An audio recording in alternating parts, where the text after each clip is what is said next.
Aim. Ah. Let's see. Health checkup. Checkup. Everything's doing good.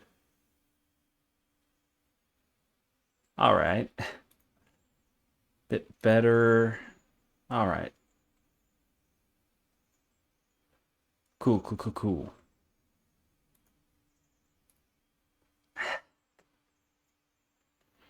I think today we're just going to do a chapter and probably one YouTube video, I imagine. What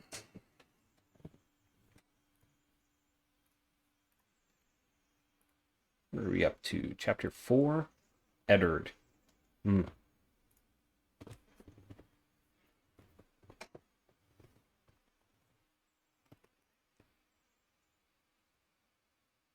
3, 2, 1. Blah. Hello, YouTube. Today we're going to be reading Chapter 4 of the Game of Thrones. It's an Eddard chapter. Eddard 1. Yeah, it's Eddard 1. Huh. Well, anyway. Be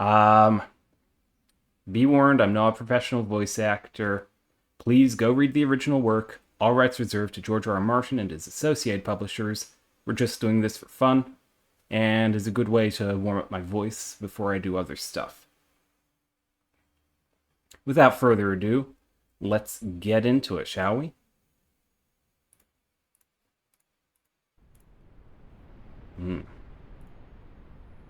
Eddard. The visitors poured through the castle gates in a river of gold and silver and polished steel. 300 strong, a pride of bannermen and knights, of sworn swords and free riders. Over their heads a dozen golden banners, whipped back and forth in the northern wind, emblazoned with the crowned stag of Baratheon. Ned knew many of the riders. There came Sir Jaime Lannister, with hair as bright as beaten gold, and there Sandor Clegane, with his terrible burned face. The tall boy beside him could only be the Crown Prince, and that stunted little man behind them was surely the imp, Tyrion Lannister. Yet the huge man at the head of the column, flanked by 2 knights in the snow-white cloaks of the Kingsguard, seemed almost a stranger to Ned, until he vaulted off the back of his warhorse with a familiar roar, and crushed him in a bone-crunching hug. "Ned! Ah, but it is good to see that frozen face of yours." The king looked him over, top to bottom, and laughed. "You have not changed at all." Would that Ned had been able to say the same. 15 years passed, when they had ridden forth to win a throne. The Lord of Storm's End had been clean-shaven, clear-eyed, and muscled like a maiden's fantasy. 6.5 feet tall, he towered over lesser men, and when he donned his armor and the great antlered helm of his house, he became a veritable giant. He had a giant's strength, too. His weapon of choice is spiked iron warhammer that Ned could scarcely lift. In those days, the smell of leather and blood had clung to him like perfume. Now it was perfume that clung to him like perfume, and he had a girth to match his height. Ned had last seen the king 9 years before, during Balon Greyjoy's rebellion, when the stag and the direwolf had joined to end the pretensions of the self-proclaimed king of the Iron Islands. Since the night they had stood side by side in Greyjoy's fallen stronghold, where Robert had accepted the rebel lord's surrender, and Ned had taken his son Theon as hostage and ward.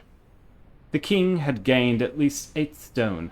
A beard as coarse and black as iron wire covered his jaw to hide his double chin and the sag of the royal jowls. But nothing could hide his stomach or the dark circles under his eyes. Yet, Robert was Ned's king now, and not just a friend, so he only said, "Your Grace, Winterfellow's yours." By then, the others were dismounting as well, and grooms were coming forward for their mounts. Robert's queen, Cersei Lannister, entered on foot with her younger children. The wheelhouse in which they had ridden, a huge double-decked carriage of oiled oak and gilded metal, pulled by 40 heavy draft horses, was too wide to pass through the castle gate. Ned knelt in the snow to kiss the Queen's ring, while Robert embraced Catelyn like a long-lost sister. Then the children had been brought forward, introduced and approved of by both sides. No sooner had those formalities of greeting been completed than the king had said to his host, "Take me down to your crypt, Eddard. I would pay my respects."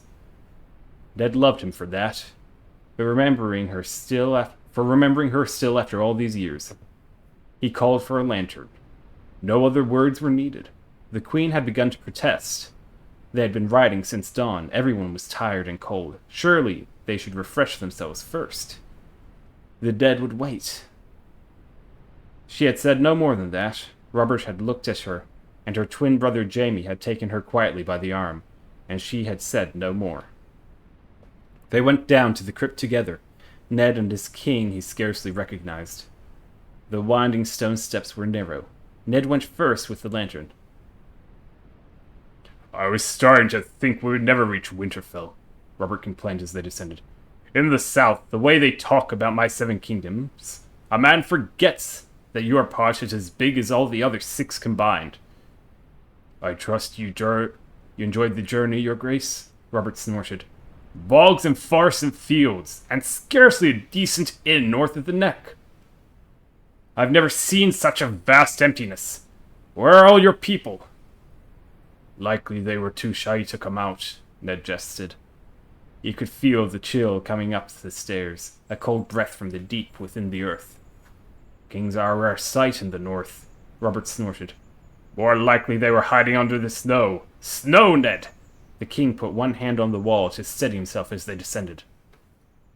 "Late summer snows are common enough," Ned said. "I hope they did not trouble you. They are usually mild." "The others take your mild snows," Robert swore. "What will this place be like in winter? I shudder to think." "The winters are hard," Ned admitted, "but the Starks will endure. We always have." "You need to come south," Robert told him. "You need a taste of summer before it flees. In Highgarden, there are fields of golden roses that stretch away as far as the eye can see. The fruits are so ripe they explode in your mouth. Melons, peaches, fire plums. You've never tasted such sweetness. You'll see. I brought you some. Even at Storm's End, with that good wind off the bay, the days are so hot you can barely move. And you ought to see the towns, Ned.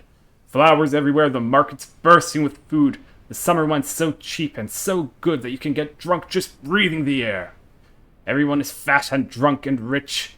He laughed and slapped his own ample stomach to thump. "And the girls, Ned," he exclaimed, his eyes sparkling. "I swear, women lose all modesty in the heat. They swim naked in the river, right beneath the castle. Even in the streets, it's too damn hot for wool or fur, so they go around in these short gowns, silk. If they have the silver, and cotton if not. But it's all the same when they start sweating and the clothes stick to their skin. They might as well be naked." The king laughed happily. Robert Baratheon had always been a man of huge appetites, a man who knew how to take his pleasures. That was not a charge anyone could lay at the door of Eddard Stark. Yet Ned could not help but notice that those pleasures were taking a toll on the king. Robert was breathing heavy by the time they reached the bottom of the stairs. His face reddened the lantern light as they stepped out into the darkness of the crypt. "Your Grace," Ned said respectfully. He swept the lantern in a wide semicircle. Shadows moved and lurched. Flickering light torched the stone underfoot and brushed against a long procession of granite pillars that marched ahead, 2 by 2, into the dark between the pillars. Into the dark. Between the pillars, the dead sat on their stone thrones against the walls, backs against the sepulchres that contained their mortal remains. "She is down at the end, with Father and Brandon." He led the way between the pillars, and Robert followed wordlessly, shivering in the subterranean chill. It was always cold down here. Their footsteps rang off the stones and echoed in the vault overhead as they walked among the dead of House Stark. The Lord of Winterfell watched them pass. Their likenesses were carved into the stone that sealed the tomb. In long rows they sat, blind eyes staring out into eternal darkness, while great stone direwolves curled around their feet. The shifting shadows made the stone figures seem to stir as the living passed by. By ancient custom, an iron longsword had been laid across the lap of each who had been Lord of Winterfell to keep the vengeful spirits in their crypts. The oldest had long ago rusted away to nothing, leaving only a few red stains where the metal had rested on the stone. Ned wondered if that meant those ghosts were free to roam the castle now. He hoped not. The first Lords of Winterfell had been men hard as the land they ruled. In the centuries before the Dragon Lords came over the sea, they had sworn allegiance to no man, styling themselves the kings of the north. Ned stopped at last and lifted the old lantern. The crypt continued on into darkness ahead of them, but beyond this point the tombs were empty and unsealed. Black holes awaiting for their dead, waiting for him and his children. Ned did not like to think on that. "Here," he told his king. Robert nodded silently, knelt, and bowed his head. There were 3 tombs side by side. Lord Rickard Stark, Ned's father, had a long, stern face. The stonemason had known him well. He sat with quiet dignity, stone fingers holding tight to the sword across his lap. But in life all swords had failed him. In 2 smaller sepulchres, on either side, were his children. Brandon had been 20 when he died, strangled by order of the Mad King Aerys Targaryen, only a few short days before he was wed to Catelyn Tully of Riverrun. His father had been forced to watch him die.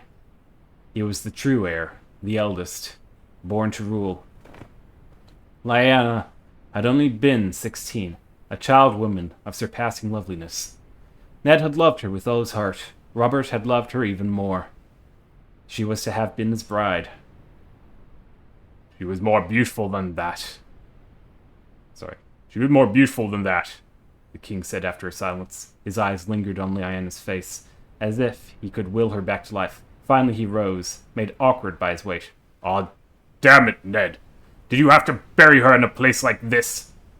His voice was hoarse with remembered grief. "She deserved more than darkness." "She was a Stark of Winterfell," Ned said quietly. "This is her place. She should be on a hill somewhere, under a fruit tree, with the sun and clouds above her, and the rain to wash her clean." "I was with her when she died," Ned reminded the king. "She wanted to come home, to rest beside Brandon and father." He could hear her still at times. "Promise me," she had cried, in a room that smelled of blood and roses. "Promise me, Ned." The fever had taken her strength, and her voice had been faint as a whisper. But when he gave her his word, the fear had gone out of his sister's eyes.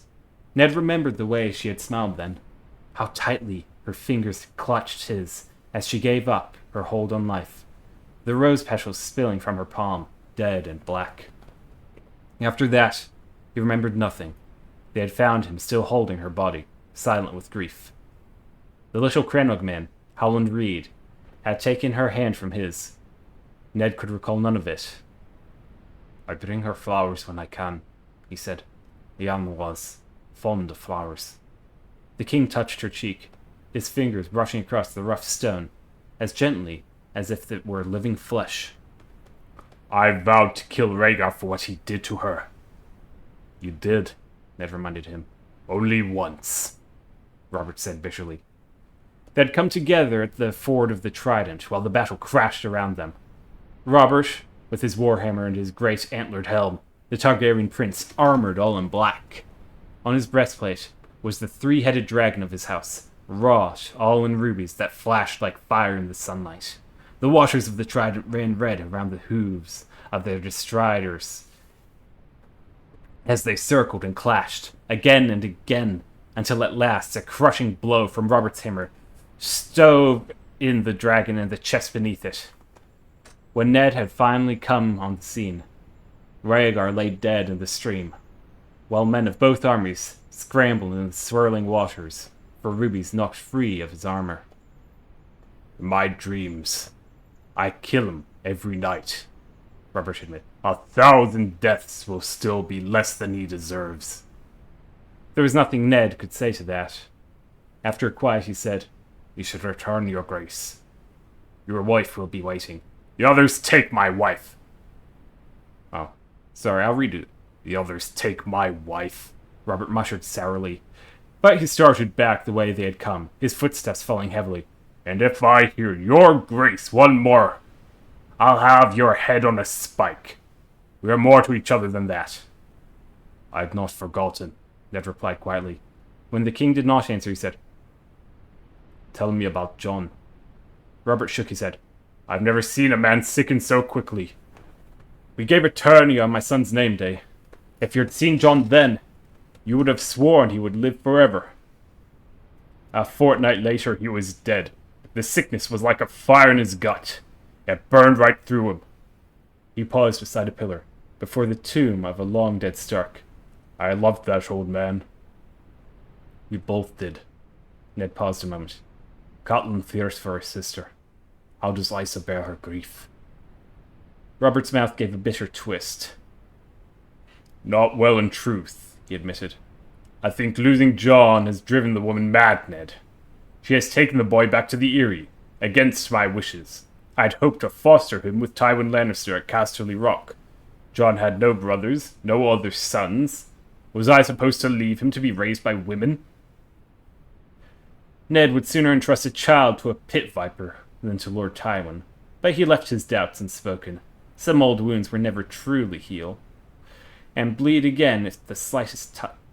Some old wounds would never truly heal, and bleed again at the slightest touch. "The wife has lost the husband," he said carefully. "Perhaps the mother feared to lose the son.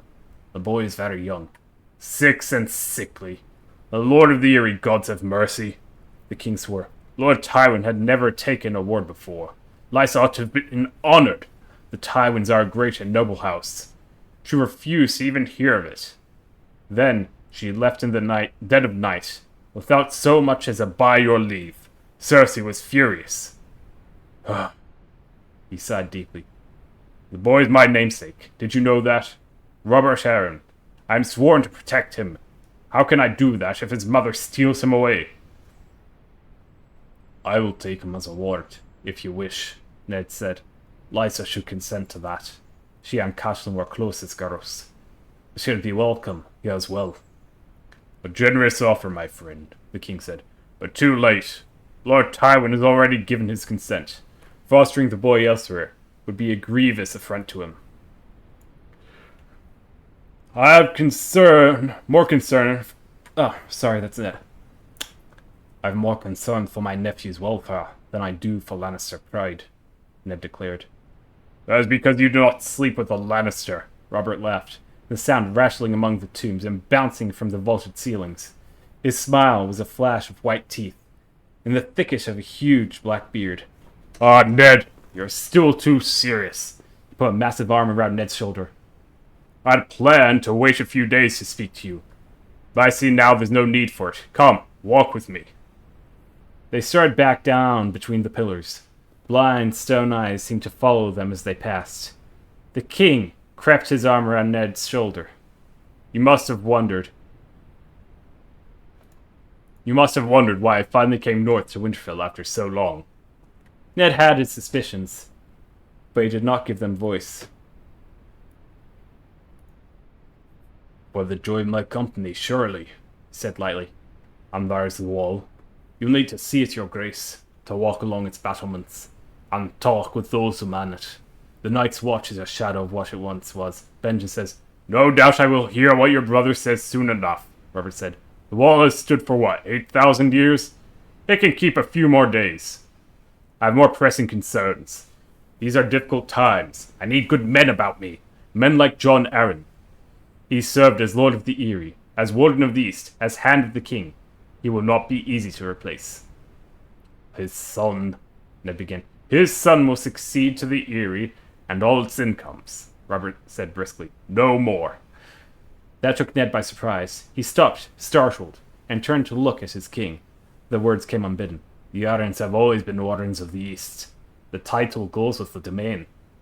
Perhaps when he comes of age, the honor can be restored to him," Robert said. "I've this year to think of, and next. A 6-year-old boy is no war leader, Ned." "In peace, the title is only an honor. Let the boy keep it, for his father's sake, if not for his own. Surely old Jon that much for his service." The king was not pleased. He took his arm from around Ned's shoulder. "John's service was the duty you owed his liege lord. I am not ungrateful, Ned.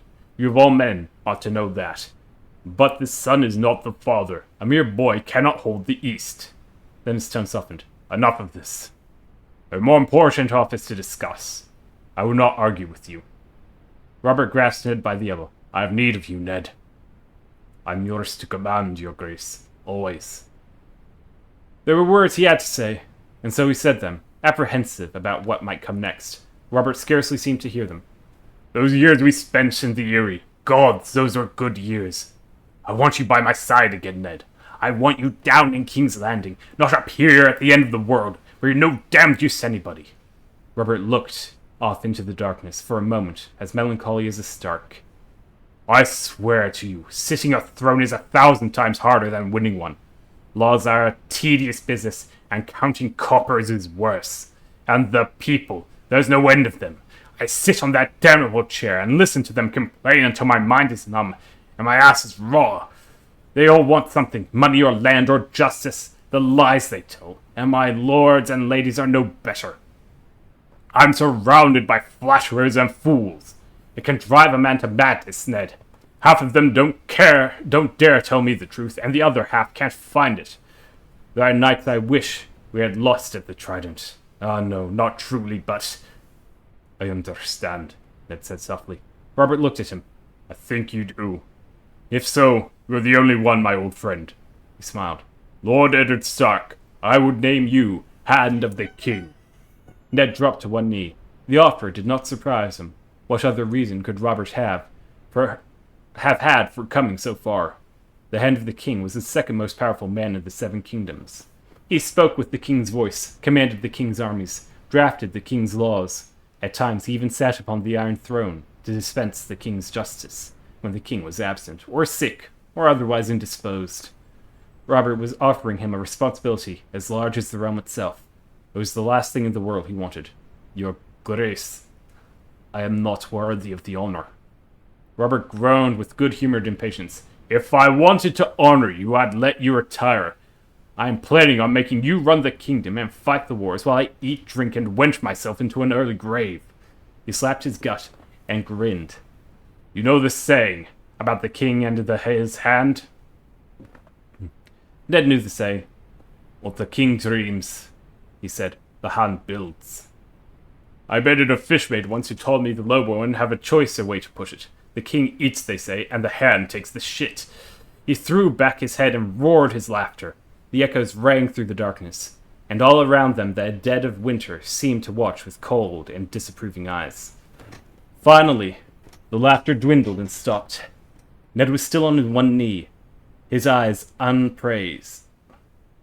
"Damn it, Ned," the king complained. "You might at least humor me with a smile."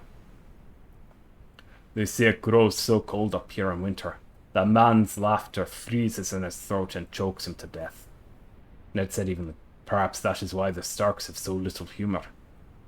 "Come south with me, I'll teach you how to laugh again," the king promised. "You helped me win this damnable throne, now help me hold it. We were meant to rule together. If Lyanna had lived, we would have been brothers, bound by blood as well as affection. Well, it is not too late. I have a son, you have a daughter. My drop in your censer shall join our houses, as Lyanna and I might once have done." This offer did surprise him. "Sansa is only 11. Robert waved an impatient hand. "Old enough for betrothal. The marriage can wait a few years," the king smiled. "Now stand up and say yes. Curse you!" "Nothing would give me greater pleasure, your grace," Ned answered. He hesitated. "These honors are so unexpected. May I have some time to consider? I need to tell my wife—" Yes, of course, tell Catelyn. Sleep on it if you must." The king reached down, clasped Ned by the hand, and pulled him roughly to his feet. "Just don't keep me waiting too long. I am not the most patient of men." For a moment, Eddard Stark filled with a terrible sense of foreboding. This was his place, here in the north. He looked at the stone figures all around them, breathed deep with the chill silence of the crypt. He could feel the eyes of the dead. They were all listening, he knew, and winter was coming.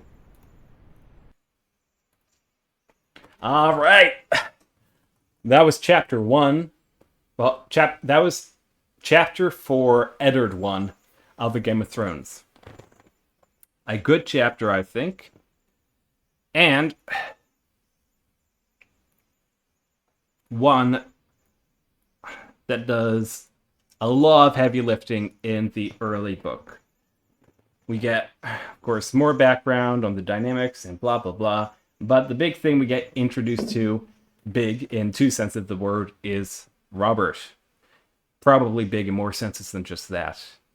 And I don't know, he's one of my favorite characters to read. He's just so entertaining. I mean, you can have divided opinions on how good of a king he is or how good of a person he is, but no one can deny his entertainment value in the books and the shows.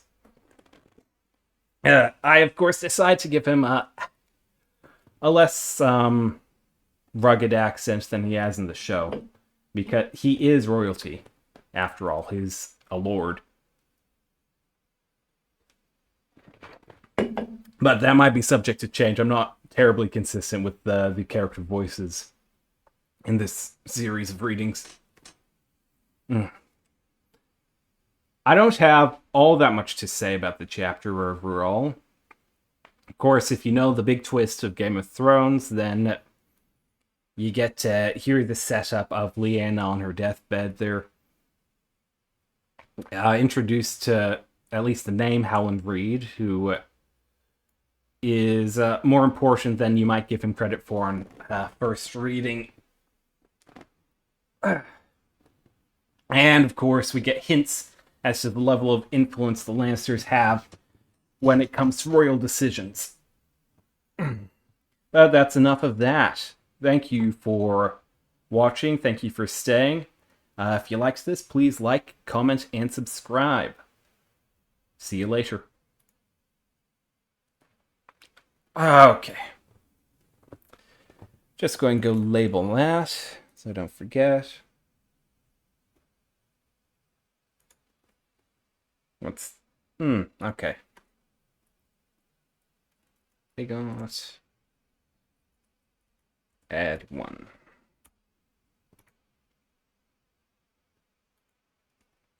Okay.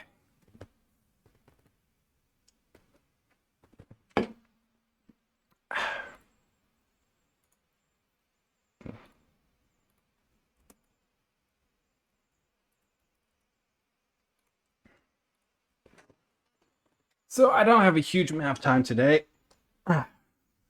So I'm just going to do a YouTube video, and I think that will be that. Just short, maybe I have enough to do a slight edit and upload. And I'll just move on here. Ooh. That'll be a good one to do. Welcome back to...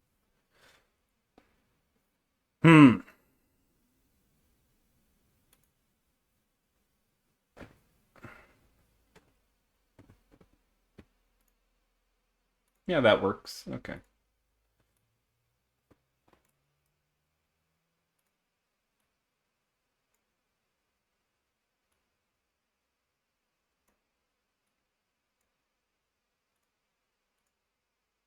All right. Okay. First the trees, maybe level it down a little bit here. Okay. Ah.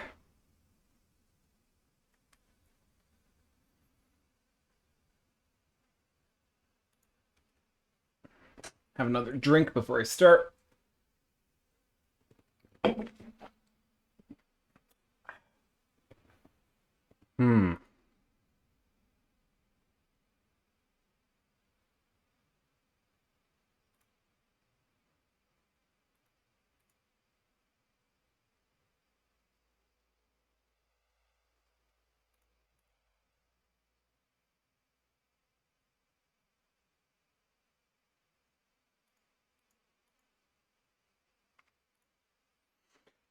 Okay, shall we get started?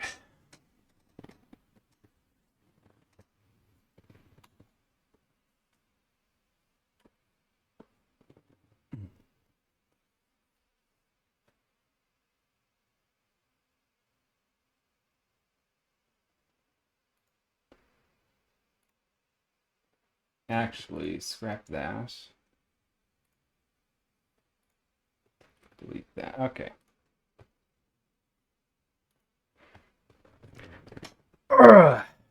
Ooh.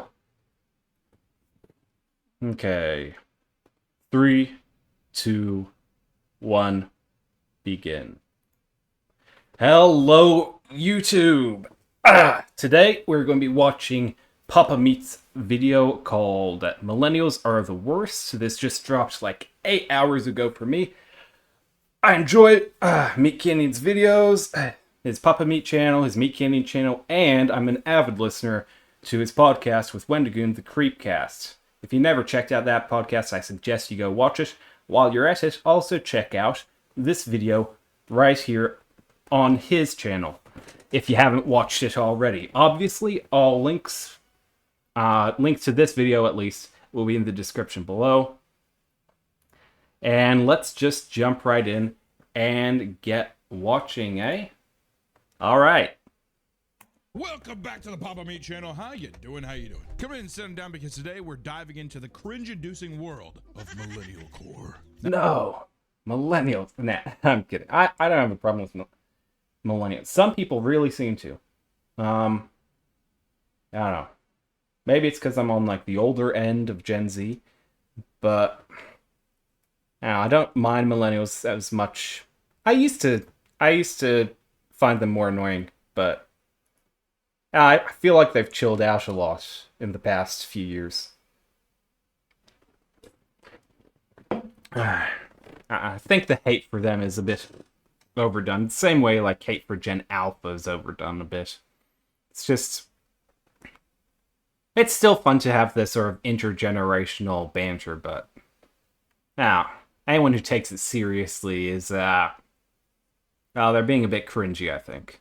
Now see, I'm a Gen Xer. Growing up with the Gen Yers or the millennials, you could tell there was a storm brewing. A storm built on Jim Carrey. Oh, yeah. And that's the biggest proponent of what makes us millennials. Are millennials the worst generation? Well, I'm a millennial, so no. I think boomers are. Everyone blames boomers for how the world is now. Boomers? Yeah. What do you say, boomer? In recent years, there seem to be growing tension. It's true. You know, the level of blame boomers get mixed. Okay. It's weird to blame a whole generation for the thing as an aggregate, but there are some things you can genuinely lay as complaints toward boomers, the same way you can toward any generation. But, I don't know, at some point, Gen X is going to probably get blamed for, I don't know, not influencing anything for their entire existence. It's weird. You get boomers who are extremely influential, then Gen X is very quiet, and then millennials very loud. Between generations. Constant criticisms get thrown around, from Gen Z being coddled and lazy to boomers being responsible for ruining the entire economy. They're selfish. They're shellfish.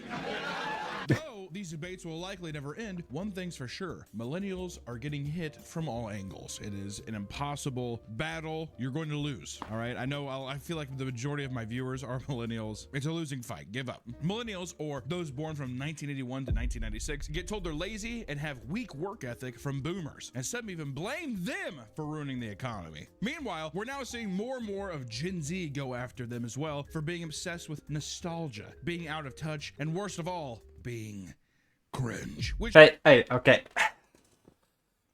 Look, there's a lot of things to complain about, but I don't mind the late 90s, early 2000s nostalgia. Some of the music, some of the clothing there, it kind of hits, okay? That's not the thing to get on their case about. If they're obsessed with it, yeah, you can tease them like you can tease anyone who has an obsession about anything, but that's not the major criticism to throw. Listen, generational hate, it just happens. It comes with the territory. It's like being fans of a sports team. You have your home team, and then you hate everybody else. That's what it's supposed to be. Who's going to win? Yeah. And inevitably, the oldest knows that they're not going to win because they're dying. The youngest is always one that's going to win because of their whole lives ahead of them. And now millennials are in this spot where life has kind of kicked them around a bit. And there's still a little bit to go. Maybe your kids hate you. Maybe you're divorced. These are all possibilities for millennials right now. All right? Student loan, your $200,000 student loan. Student loans, and now you doing random sounds with your random facial expressions or doing really Wait. Let's see if I can do it. Did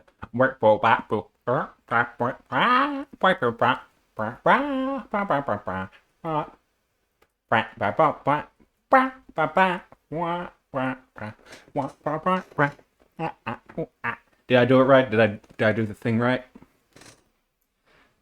It kind of just looks like I was like spazzing out for a solid 10 seconds. Content in your car, which millennials love to just sit in their driver's seat of the car and perform Jim Carrey inspired comedy sketches. Or baby. That's another big thing. Millennial women love to do like the baby thing. Oh, yes. Oh, I'm a little baby. Horrible. You know What? I'm gonna throw. I have a little pipe bomb here of. Look, if there's one thing you can trust me, Kimmy, to do, it's to introduce you to horrors you have never before seen or imagined. That is one thing you can always trust Meat Kenny and Papa Meat Hunter to do. Cringe. Every once in a while, if I do this, that means I'm gonna hit you with a millennial cringe pipe bomb. Oh no! Comes one out. No! What? It's horrible, isn't it? I'm blinded. And I'm like, get me out! Get me out! Millennials are the new boomers, and the roasting has reached its peak, with Gen Z now labeling their embarrassing antics as millennial core. Millennials seem screwed no matter what they do in any situation, and today we're gonna ask the question: So it's okay. Ow. Let millennials be a little bit quirky as long as they stay within the social boundary, okay? They can be a little bit quirky. One millennial thing I don't like is a phenomenon called millennial writing, which is here's the writing where everyone is snarky and we can't take anything seriously. And he's right behind me, isn't he? Everything's ironic. Haha. Is the recent criticism towards millennials warranted? Are they the worst generation? And is millennial core the worst thing to happen since, I don't know, the plague? Short answer, yes, it is. It's very bad. They are very, very cringe, and nobody is contesting this. So let's laugh at them together, right? I can't contest that. They are kind of cringe. First off, how many millennials do you think are going to watch this and get very offended? It's almost like a race war. You notice that? The Latin kings versus another thing. It's very much like that, where like millennials will be like, so they're trying to cancel Eminem, huh? Now listen up, Gen Z, because I've had enough of it. This whole cancel culture. Damn, y'all are so sensitive. Good luck with that. I hope every single millennial watching this gets pissed off and writes a horrible, hateful comment. And then actually, if you are a millennial, leave nothing but hate comments. Don't dislike the video. We don't want to. No. We don't want to hurt the video. We're just saying that, it'd be funny if someone comes to this video and then there's just 10,000 comments of someone. Ooh, wait, hold on. I've been having this video on half strength. Should I sorry if this has been quiet up till now. I'll turn that up higher. I'm sorry. This is ridiculous. First off, trying to cancel Eminem? I doubt it. Listen, little kitties, let me make this quite clear. This man was around even before you were here. Well, the rim's loose, some shady. Please stand up. Really we gotta get our mojo flowing. Yeah, I was gonna say that one.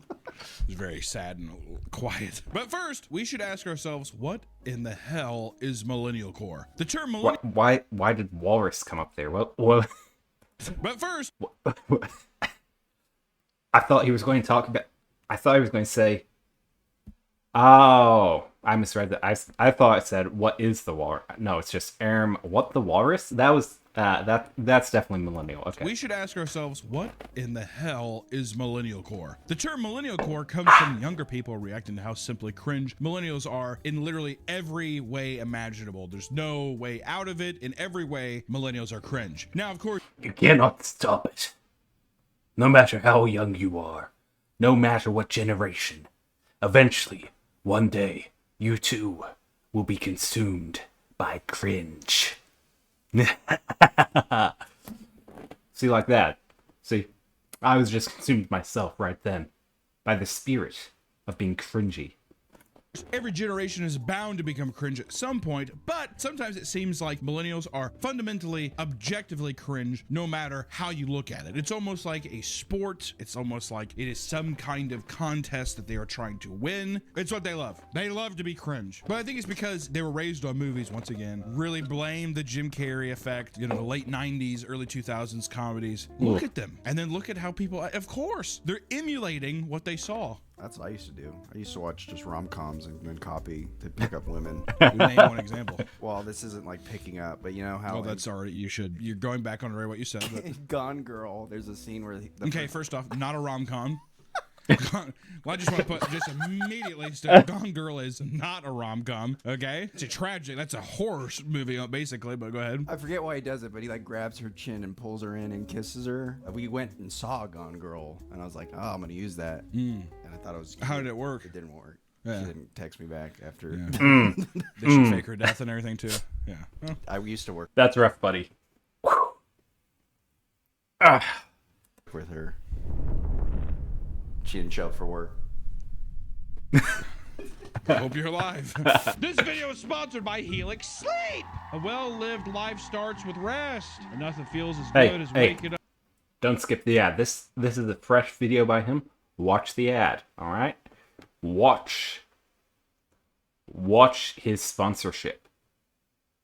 I mean, you don't have to. Oh, you already skipped, didn't you? I know you. You skipped forward 5 seconds, and you're looking here, and you're going, "Hey, how do you know I skipped?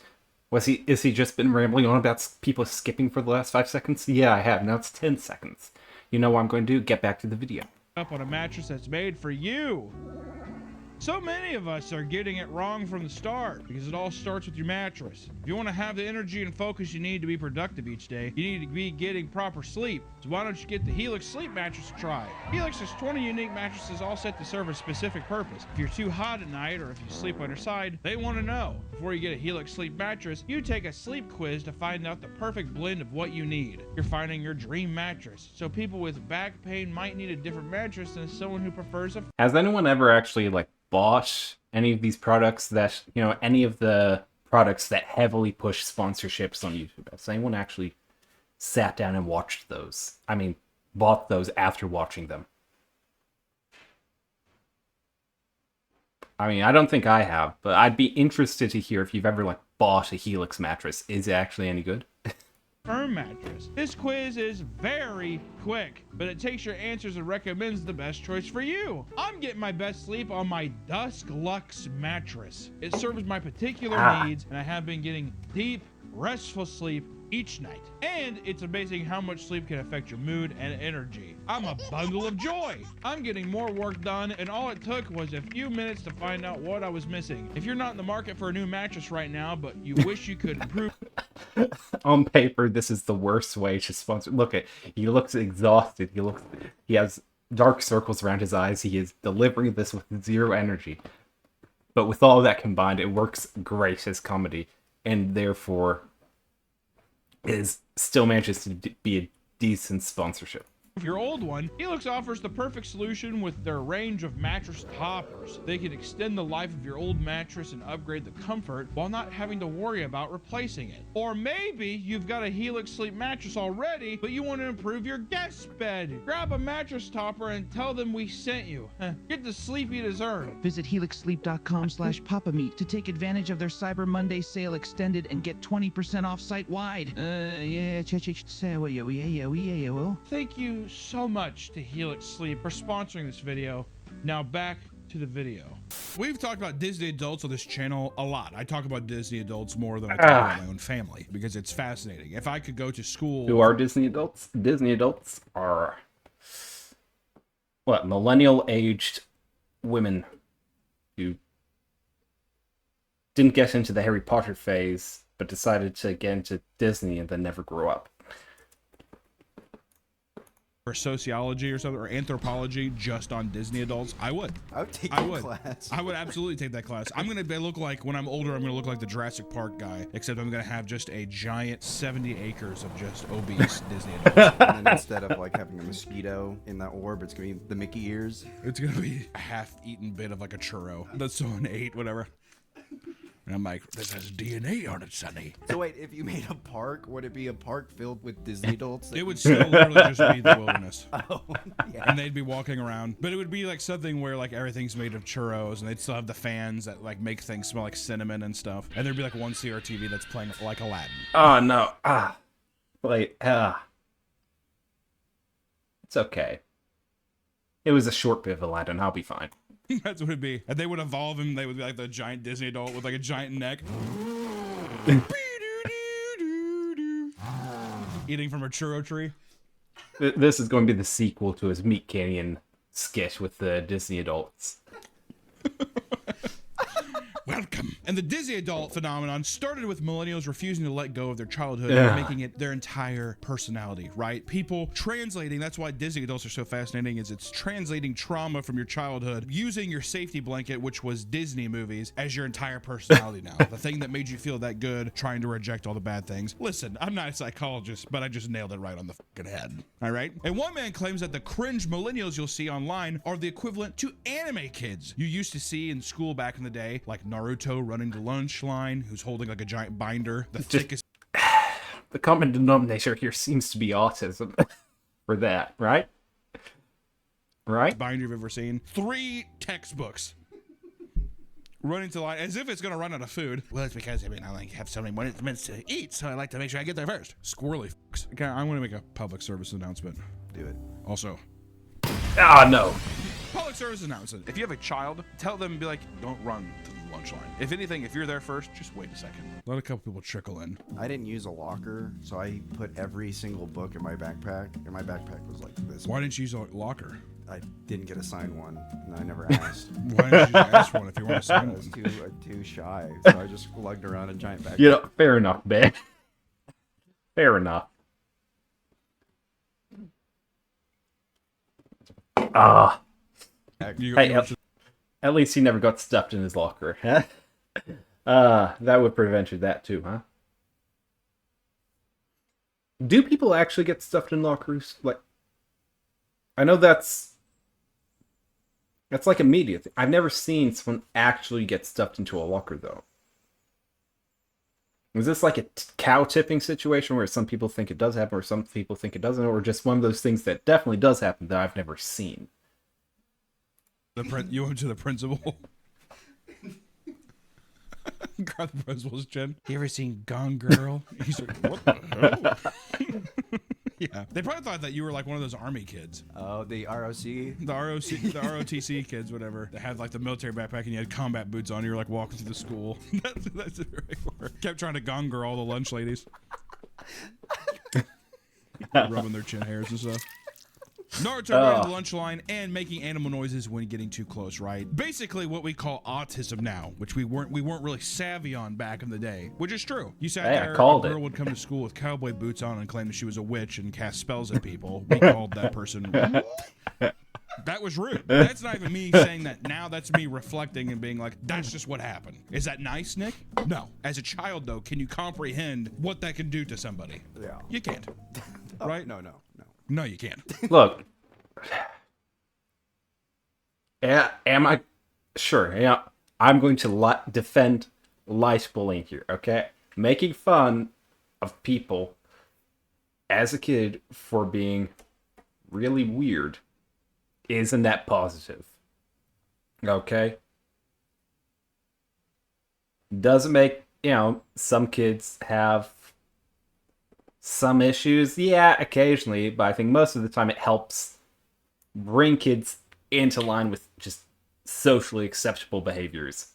Makes the weird kids not as weird as they could be, which I think is good. Okay, if you want to look at what happens when weird kids get too weird, you can go and look at Millennials. Yeah. You can't. All you can do is you're just watching MTV. I'm watching Next on MTV, and I'm just being like, haha, yeah, that person is rude. watching. What is it? The Disney Channel, the cool one. Disney. Oh, Disney XD? Yeah, Disney. Yeah, the cool one. Wait, what was the cool Disney? Were they the ones who did the...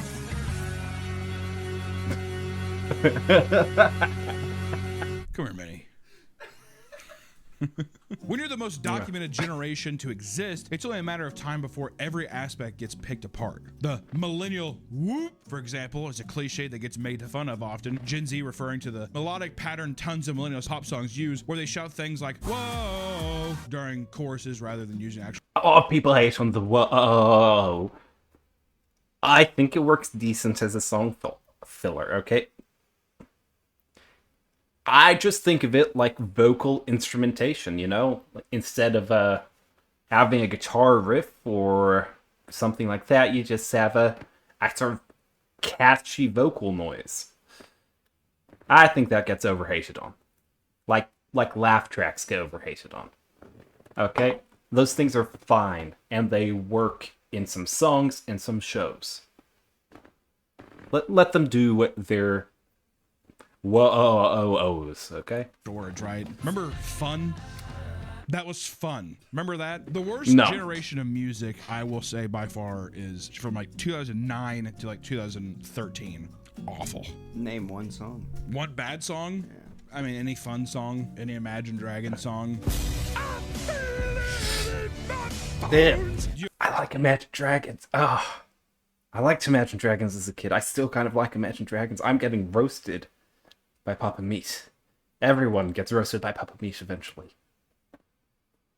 You may not realize it yet, but you have already been roasted by Papa Meat at some point. If you watch enough of his content, you will be roasted by Papa Meat. Which actually song fucking pissed me off the most, if I'm being honest. The one that was like, though the truth may carry this ship will carry on. Whatever. Yeah. So follow close, my dear. It's like a Mice and Men or something. I think we got forced to sing that in school. That was, yeah. I don't like that one. Is that what Monsters what and Men? of Monsters and Men? Yeah, that one pissed me off to no end. Retrospectively, I can look back and appreciate LMFAO a little bit just for what it was. But I remember in the moment, I was like, "Get me the fuck out of here with these goofy CeeLo Greens, fuck you." Oh, yeah. When I was younger, when I was like a fat little boy, I was like, like twerking to it. Fuck you. That was me. But now looking back at it, horrible. Huge millennial core energy right there. Yeah. I see you driving around town with the girl I love, and I'm like, forget you. It's big old girls and big old boys listen to that too. Word. As if like that's their thing. The people who rejected them, that's what they're thinking. And I'm like, it isn't definitely that you're a donkey tooth fat fuck. I'm like, look in the mirror. Fuck you. You broke my heart. I'm trying to think if there's any more songs actually. Katy Perry's California Girls. California Girls was terrible. I like Dark Horse. I like the Extraterrestrial. I like Katy Perry. I didn't like Fireworks though. Oh, I like Fireworks. I didn't like Fireworks. That one pissed me off. Fireworks works as a decent poppy 4th of July song just to put in the mix. Other than that, I don't think I ever listened to it at all. Did you like All American Rejects? I had a Rhapsody MP3 because my family didn't want to buy me an iPod. And it came with that song. When darkness turns to light, it ends tonight. If that's millennial core, then I'll be millennial core all day. I remember listening to that song and I said, "This is the greatest song ever." It's so deep. I think my Rhapsody, I think I had 4 songs on it. I didn't have internet, so I could only get it whenever I went to my friend's house. And then they were like, "What? And is it just iTunes?" And I'm like, "No, it's a Rhapsody." And I had to, like, it took forever to get songs on it. So I had the All American Reject song. I had Chevelle, I Get It, good one. And then I had Mudvayne's Dig. And then I think I had Crocodile Rock by Elton John. Very diverse. Pretty strange for an obese little boy to have. My dad thought I was gay for the longest time when I was younger. Did I tell you about this? I thought I was gay, and then in high school or then in college, I told him I was gay. It's a whole story. It doesn't matter. But Why? Yeah, he sat there looking at my phone, my Rhapsody, and he was like, "Mudvayne, cool." And he's like, "Elton John, Crocodile Rock. What the fuck are you doing?" And I was like, "Big little ape titties." Yeah, dude. You can keep or remove it. I don't know. You can do whatever you want with this. There are also millennial pauses, which refers to when an older millennial films themselves and pauses for 1 to 2 seconds as their brains register that the video is recording so they can start talking. You know, a lot of people call that prep work, but it is the millennial pause. Hey, that's fair. Yeah, that's fair. You just want to double check you're not starting before the video. I mean, hey. Do I do that a little? Probably. Do I do a little more than 2 seconds? Probably. Will I get better on that? Probably not. Oh, they do. Hey, how's it going, man? You see it a lot in cameos. Cameos is a big thing. Sarah, millennial pause. I think that literally because movies back in the day, like a newsroom would be. Oh. I legitimately think that's what the millennial pause originates from. This guy be like 3. And then the person starts talking. Versus new generations that grow up like, oh, when I click this, it's immediately going. So I can be like, hey, how's it going? Immediately. I think people are like, I need just a second to prepare. Because also, too, I think that they jump the gun. So when they start recording, they cut themselves off. So it'll be like, hey, Sarah, but it'll be like, hey, Sarah. Gotcha. Or whatever. I feel like I'm really dissecting this whole phenomenon. You are pretty good. Yeah, I think that's a pretty accurate Younger assessment. generations look at these people as geriatric or technologically inept, despite being one of the first generations to fully grasp the technology, which isn't fair because in the millennial generation, you have to understand there was probably 25 waves of technology. Home phones, wireless phones, wired computers, wireless computers, laptop. I mean, it was fucking everything. I remember someone was just like, yeah, it's a trackpad. And I was like, what? It's like, so you just use your fingers for it. And I was like, did you have an IBM computer? The little red thing in the middle? I remember the little those red are still thing. kind of around. People love those. They say they're The way better. ThinkPads. That's what they're called. Yeah. Which is what every car salesman has. There are just some minor grievances that a lot of people have, but the most egregious offense of millennials comes when we dive into millennial humor. Derp, This would I not just be fell a off my thing, toaster. honestly, if the millennial humor was not the essence of hate. I think people would get past the millennial pause, and then people would be more empathetic. But because of the millennial humor, it ruins everything. It spoils the bunch, Yeah. right? It's like the new generation of kids that have brain rot, Italian brain rot, all that kind of stuff, mixed in with like the What is that? What is that have brain rot, Italian brain rot, all that kind of stuff. that? Is that an AI generated wooden man singing with an AI generated cup of coffee with a shark playing a keyboard in the background? What is the possible context for this? Thank you again, Meat Canyon, for exposing me to things I never wanted to see. Mixed in with like the really, really bad dad jokes of Gen X or just like really shitty humor of Gen X, whatever, but it's mashed together. Right? It's the afterthought of that generation and the begin thought of the next generation. So it's like getting brain rot done wrong. And it's also like being offensive or stupid, like in the afterthought while trying not to offend anybody. It's almost like they learned from that generation, be like, well, that's a bit much. So they like censor themselves coming in here. And then like they're not doing the funny, fast quip stuff enough. So it's just this, it's just this gelatinous.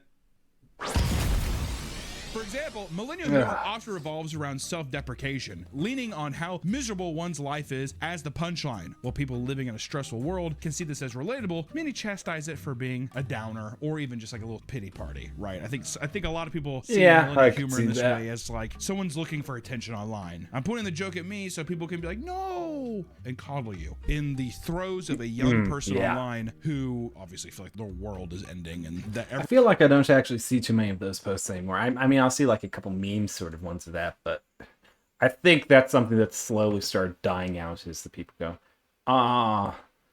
I'm so quirky and chungus. Oh, my life sucks. Yeah, those, but in a fun way, haha. Yeah, I haven't seen as many of those posts. Everyone else is stupid and they're smart. So when they see this older person doing this, they're just like, why don't you get the f off the internet, old man? Why don't you go talk to a therapist or join the army or something, bitch? That's usually what happens. Another thing millennials often do is act like a fucking baby. Right? I have not seen Babifying this. their speech and acting like children despite paying rent and suffering from back pain, right? So they'll like take old person symptoms and be like, oh, my back hurt. It's cute. I'll save that for you. No. One woman claps and dubs her voice with a baby laughing as she throws the zero candle off her 40th birthday cake. And the That's that was hard to watch. Let's watch it again.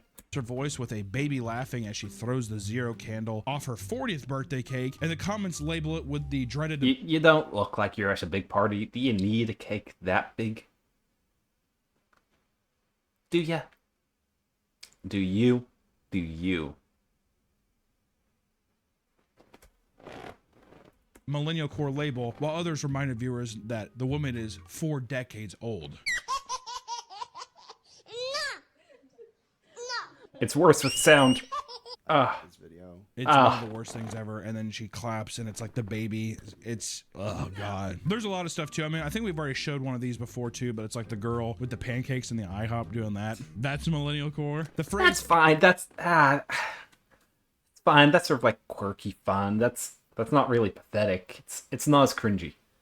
And if you think me saying cringy instead of cringe is cringy, then you're cringe. Because adjectives exist, things can be other things than just nouns and verbs. So, screw you. Adulting, for example, is a common way to refer to doing anything you'd categorize. See, okay, I was just talking about replacing adjectives with verbs. Adulting is a prime example of that. And you know what? This is one of the things that is getting worse with younger generations. Is that right? Gen Z does it way too much. Okay? Gen Alpha, I think, does it too. You replace things that are perfectly good adjectives with verbs. Made up new verbs to sound quirky. I hate it so much. As adult responsibilities. Yeah, I'm mowing the yard. I'm pretending I'm adulting this afternoon. This can range from the bare minimum of being an adult, from feeding yourself to doing your laundry. And most of the time, the joke is that adulting fucking sucks. I wish I could just be a kid. It's literally like a Peter Pan disease. I think the Disney adult thing, it will die with the millennial generation. Because I think millennials had like the quote unquote golden era of movies too and stuff and like properties. And now Disney hasn't done shit. I mean, what have they done? Yeah. Marvel. Don't wish you were a kid, young people. Instead, wish you're retired. Nah, I wouldn't count that as Disney. Like, Disney to me is like, it has to be like the Disney movie, not just like Marvel. And even Marvel, like, Yeah, they're going down. which you could granted, I think kids look at Infinity War as like one of the great, like people would be like, you know, you had to be there. It's gonna be a lot of that. My dad took me and we cried in the movie theater, like that kind of thing. So there will be that. Really? That'll Cried? just be an Oof. actual, where it was like Disney every year was just like banger, banger, banger, banger, banger. Because a lot people are like, I don't give a fuck about Disney. They had their opportunity with Turning Red. Didn't land. Did not land that one. That could have been the time. I thought it would have. Yeah, I guess it didn't. It's a good back and forth. Some people find it to be cringe, but regardless, there is a plethora of adulting merchandise for sale across the internet, showing that millennials certainly still relate to it. If you see anybody that has adulting shirt with 1 star, I hate the phrase adult. adulting is, that might be my least favorite millennial core thing. It's horrible. The hat, adulting requires alcohol. Ah, Oh my jeez. God. Do you think boomers made these, or is this? No, I think it's 100% millennials. Another insufferable form of baby talk is the insistence on making every word cutesy in the same way, like the phrase doggo or pupper. Once again. horrible. Also, my least favorite of Look. all of the That can be fine in like small bursts with some irony. But if you do it too much, there's a point where it stops being ironic.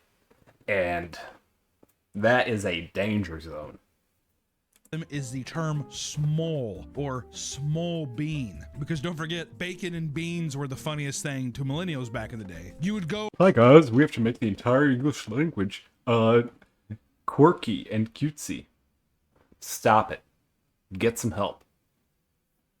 over to the store to your homie's house and get beans? With my spork? Yeah. I really hated your laughter for that too. But the term small or small bean was also coined by millennials to describe anything that is innocent or adorable, right? My tiny doggo. Your tiny doggo is so small. He's a small bean. Those interactions were so common. Imagine like being a fly on the wall in an apartment, just immediately fly Yeah, I was into gonna like say, into a kill gas myself. oven. Just immediately burn up. Look at that little fly, he's so small.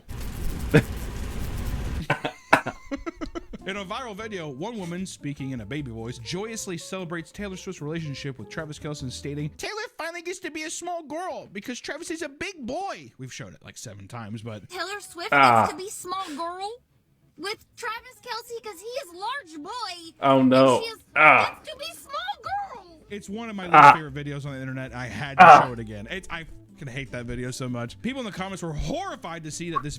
You know what? I've seen a video that's similar in concept to that, but 1,000 times better. It's I think it's by either Alt Shift X or Glidus or one of those two Game of Thrones YouTubers, and it's a joke video. And throughout the video, it's just like, ah yes, Game of Thrones. Tyrion, small, mountain big, thing small, thing big. It was great. Video wasn't satire and was in fact a genuine video of a grown woman talking like that, which granted you have to, she's borderline, she's a Swiftie, but that gets some kind of pass. If anything, there's a better example out there of probably a normal person. Censoring it makes it so much funnier. It's so much funnier. Doing it and not just a brain dead cultist. Yeah. So what do you do? Most of the time, millennials behave this way in private with their loved ones. And occasionally, however, their infantile behavior spills over into the real life. A woman is filmed at Olive Garden telling the waitress she saw that you could buy their cheese graters on TikTok. She asked if she could buy one. And when the waitress says yes, she squeals to herself with no. Oh, jeez. Saying to a real person, I saw you could do this thing on TikTok. Jeez. Oh. I just took psychic damage from that. glee, making an audible gasp when she finds out that it can be sold with the cheese. And then the worst part is she apologizes to the rest of the restaurant before shaking and laughing uncontrollably. Yes. Sorry, everybody. No, you're not. That's not uncontrolled. That is on purpose, pretending it's not on purpose. That's performative, okay? I refuse to believe that that's not performative. I don't know what it is about millennial women going to chain restaurants and having to act up. What's missing, Nick, in their life? It's a thing. The IHOP boyfriend. No, Nick, wrong. They definitely have somebody locked down. Wow. I think they're with somebody they don't like, but they got somebody. Maybe if anything, it's a pick-me girl kind of thing to do. Do you think it's a humiliation thing to get rid of this guy so they can get somebody new? I honestly think they're trying to be cute. They're like, I'm gonna be cute and funny. Everyone's gonna like me. That's their quirk. They're quirky. You know what's He's right on the money. I feel like yeah. all the women that do this kind of they were like 6s in high school who thought that they were 10s. Yeah. And they never aged out of it. No one told them they were ugly. Yeah, they were a 9 in high school and no one told them, and then all of a sudden it's just the years battered down on them. That's probably really mean. that was rough. Is this anthropological or is this just bullying? I don't know. Editor, it can be both. No. Another millennial comedy crime that's committed very often is the use of obnoxiously overexpressive faces and movements. The Jim Carrey thing. All the people Overexpressive faces, you say? What? I don't have those. You have those. saw the Grinch movie or all that kind of stuff, and they, there's that one guy on TikTok, Garth. You ever see him? That's all he does. He doesn't even say the words. He's actually really good at trying that. to lip sync, but he just looks like a psychopath. I don't know. He's like, it's very odd. He just has audio playing over. Yeah, but it's like I think he's trying. Okay, no, the amount of facial contortion there is just genuinely impressive in that case. to lip sync to it. I don't know, but people troll him. I think it's called mouth chewing, right? Is that what it's called? What else would you chew with? Would you have to call it mouth chewing? Perhaps because millennials grew up during the peak quirky humor, they often rely on almost cartoon-like behaviors and mannerisms, which back in the day, I know that we say Jim Carrey a lot, but it was a lot. I feel like there was a lot of stuff of people like very weird characters and movies and stuff that kind of were, I don't know, spastic and odd. Now it's anime, the anime expressions. Yeah, now the new version is the autistic people doing anime expressions and stuff, or like the dances and stuff. I never got the dances. That kind of shit. To look, I think cool though. The difference is that the millennials think it's funny versus I think that the anime autistic people like it's like, oh, it looks cool or it looks badass or hot, that kind of thing. Because that's like the response to a lot of animation is just that like it's cute, It's adorable. It's right? chibi. Exactly, it's that kind of thing. One woman who goes by Auntie Lisa, for example, made a video expressing the intense joy she feels trying out the pumpkin spice cream cheese she found from the store. Which I know Auntie Lisa online. I think she's kind of a beloved character, but I think she, in self-reflect, I hope that she would be like, it was a bit much, or maybe it was just for the cringe and she likes the cringe take. But it was like pumpkin cream cheese, but she's like, which Auntie Lisa, she starts sniffing the pumpkin cream cheese and she like barks at it like a dog before sliding it onto her crispy bread and giving it a bite, which I think she even says a crispy bread. For my crispy bread. I'm gonna eat my crispy bread right now. A crispy bread. Look, that is pretty cringy, but you know, I'm not going to judge her entirely off of this one exposure I've had. Okay, I should show some grace to the people who get shown these videos as examples. Auntie Lisa appears to have basically a full-on orgasm while making a string of odd noises from eating the pumpkin cream cheese. It's funny. It's good stuff. It's comedy. That's legitimately. That was cringy enough that it did make me laugh just a tad. If it was an effort to be cringy enough to make me laugh, I'm sorry to say it succeeded. Okay, it got a little snort out of me. What my mom thinks is funny. She would see that and she'd be like, "Oh my god, that kind of shit." Fat people falling and that Italian dude on Netflix is like her favorite thing ever. The guy where every punchline ends like this. Sebastian fucking Monacuco or where the fuck his name is. Literally, he's just like, "I take the keys from the thing, I put it down over here. Why do I want to put it down over there?" My mom was like, "Yeah." Actually, let me see. Let me call her and ask her. Hey, Mom. Hey. What's the name of that Italian dude on Netflix that you think is really funny, the stand-up comic? Sebastian Monaco. Is he pretty good? He's okay. Okay. All right. Am I on some freaking show right now?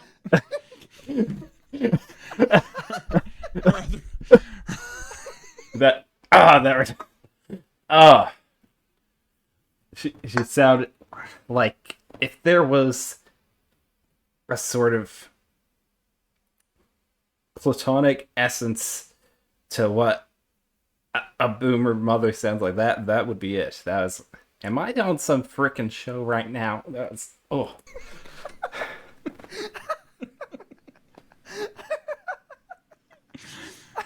She says that she likes my stand-up comedy, but then she says I'm just okay. It's every joke is like that. Auntie Lisa, her other videos, they're no different. She's seen going about her day, whether it's working or eating meals and filling it with random bouts of bizarre sounds as if she's possessed by Jim Carrey. Which the comments on many of her videos... This might sound a little mean, but do you guys remember when millennials were young? Like when they were young people? Now I feel old because I remember when the millennials were young people. Seem to be from younger people claiming that she's peak millennial core and absolutely excruciating to watch, while others commend her bizarre behavior by saying she's cringe, but she is free. Which I want to say too, who gives a? It's your fucking social media platform. Do whatever the fuck you want. She does that at work though. She like makes videos. Yeah, at work. dude, because she's down to earth, man. Don't do it at work though. When I'm working, when I'm on break. You know what? More power to you. If you're working a fucking 14-hour nurse shift and you just want to do a little cringe pumpkin cream thing in the break room, I say good for you, man. I think that's selfish. I think you need to think about everybody else in the room. That's kind of true. Actually, that's true. If it's in a public space. What if I've worked like a 12-hour shift and she's doing? I mean, I would probably like I'd slowly put my hands through my hair and I'd just start shaking probably. But at the same, I mean, I don't know. I see something like this and it feels more innocent to me. Yeah, but just do it in another room. That's fair. I would say that about any generations of shit. Don't do anything in a public workplace. God, there's a cream cheese. You're in the back room by the microwave, fucking heating up a lean pocket because you're trying to lose weight. Yeah. Oh, a spicy bread.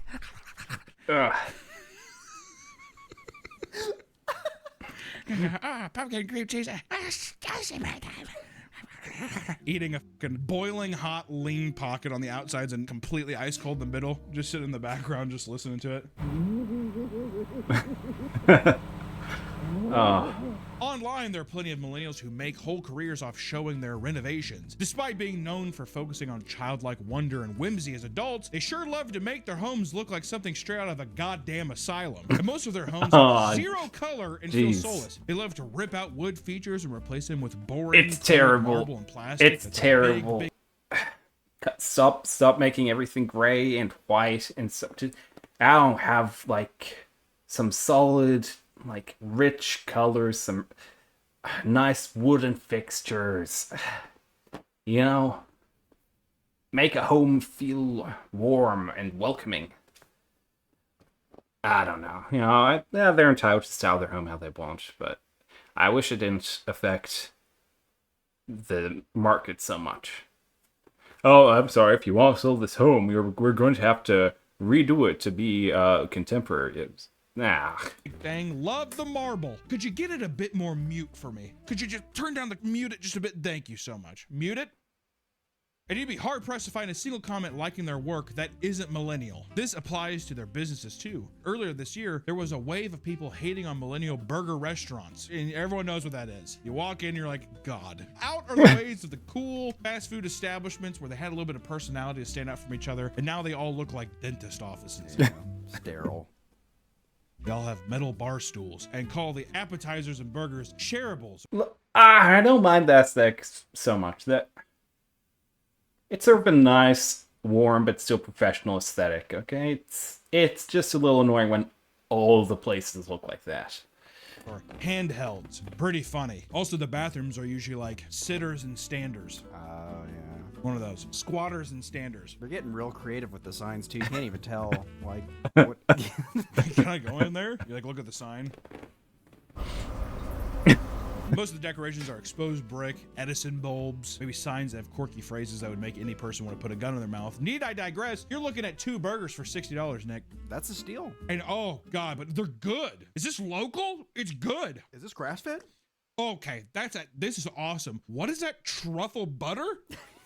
Can I have the burger in small? How many times do you think that's probably been said a lot, dude? I'll have an order of the small fries. I bet you there's a coffee place where, yeah, you get the small. It has the standard, like, grande, tall, and venti, and then there's a small. And a chungus, a big chungus.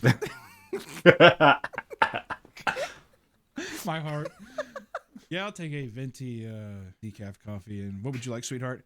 I think I'd like a Chungus black coffee. The caffeine monster's making me go crazy. Oh, no. Horrible. Yeah, that's pretty bad. That's so bad.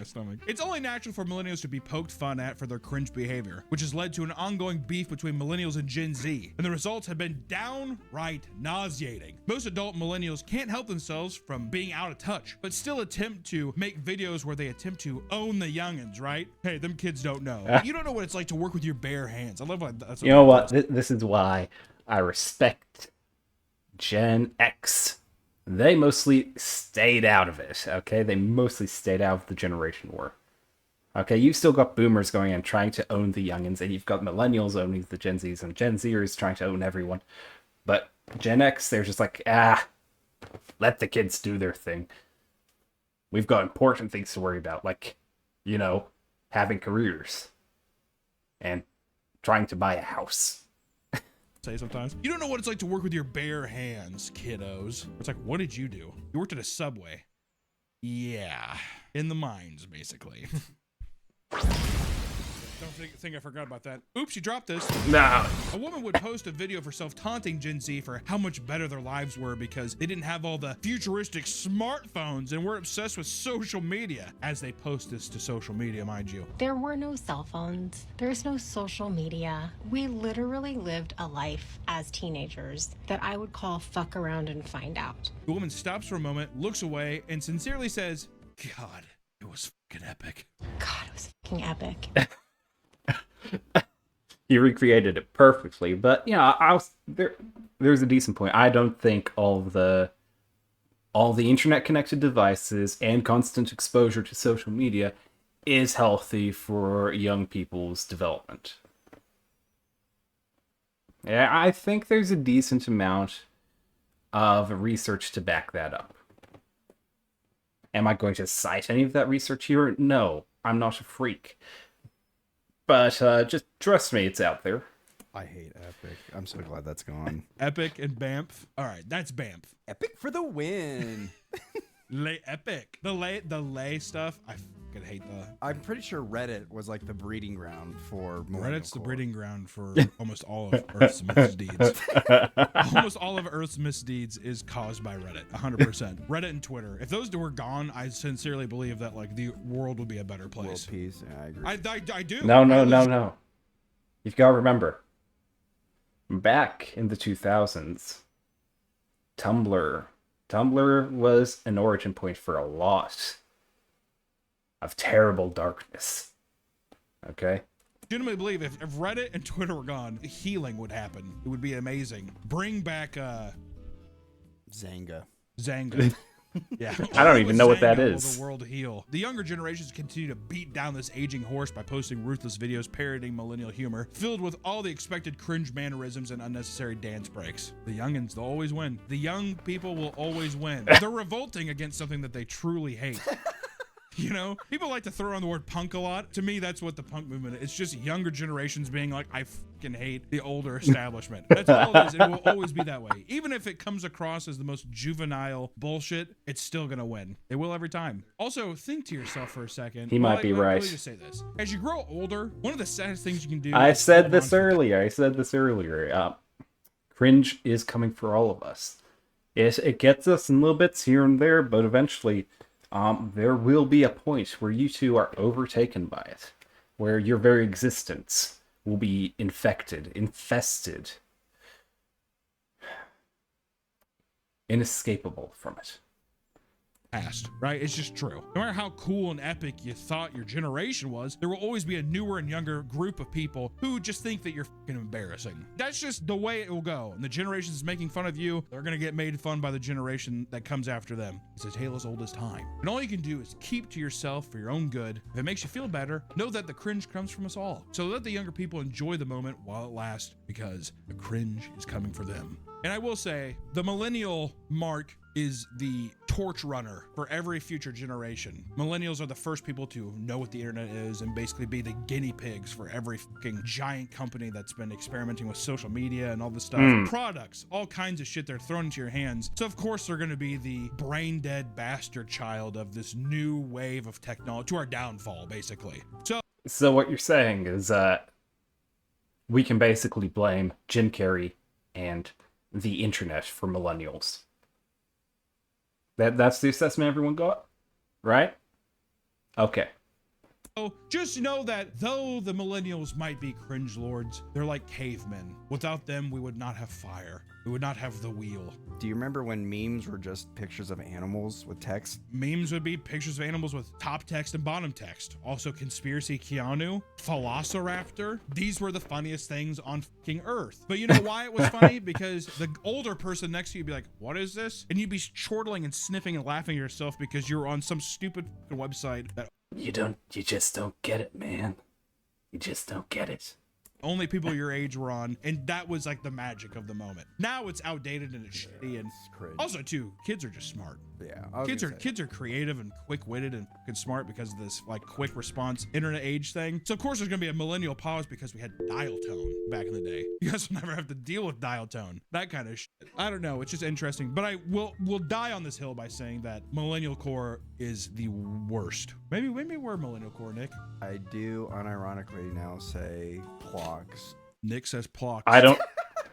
What is that? I think it started as a joke, but now I think he like actually gets pleasure out of it. Like he comes just a little bit every time. So that's fun. So maybe we can just, if anything, if we're millennial core, maybe we can be your guilty pleasure. Until next time, guys, we will see you in the next one. Bye-bye.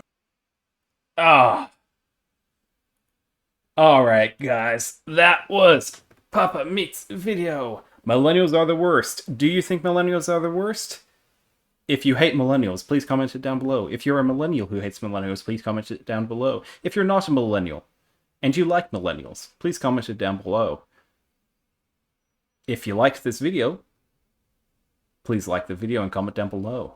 That's right. Okay. See you later, and I'm out.